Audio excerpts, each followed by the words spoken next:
Është mbyllur sot kursi intensiv në shkencën e të dhënave dhe inteligjencën artificiale, organizuar nga Universiteti i Vlorës në bashkëpunim me profesorë të ftuar nga Universiteti i Washington DC. Ky program intensiv një javor synoi të ofrojë një panoramë të thelluar mbi metodat më të fundit në përpunimin e të dhënave, mësimin e makinerive dhe aplikimet praktike të inteligjencës artificiale në fusha të ndryshme. Gjatë ditëve të kursit, pjesëmarrësit morën pjesë në seanca leksionesh, punëtori praktike dhe diskutime rasti të drejtuara nga ekspert me përbojë ndërkombëtar. Profesorët nga Washington DC ndanë me studentët modelet më të avancuara të rrjeteve nervore, analizën e të dhënave masive dhe teknikat e vizualizimit të informacionit, ndërsa stafi akademik i Universitetit të Vlorës përgatiste ushtrime praktike dhe udhëzime për projektet finale. Besoj të paktën nga ekipi drejtues janë maksimale.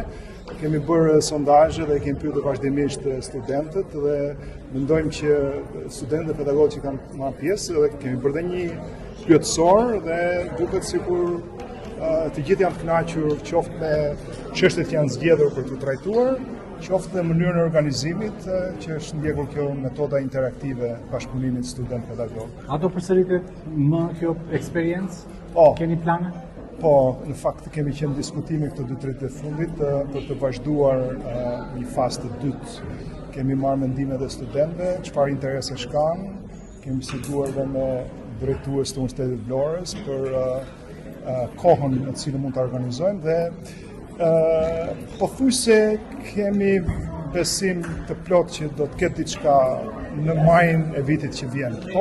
Interesi për kursin te i kaloi pritshmëritë e organizatorëve përveç studentëve të Departamentit të Matematikës dhe Informatikës pranë Universitetit të Vlorës. Në program morën pjesë dhe studentë dhe profesorë të ftuar nga Universiteti i Tetovës, duke krijuar një ambient të gjallë shkëmbimi dijesh dhe bashkëpunimi rajonal. Kursi ka qenë shumë i mirë. Unë jam vetë student i shkencave kompjuterike.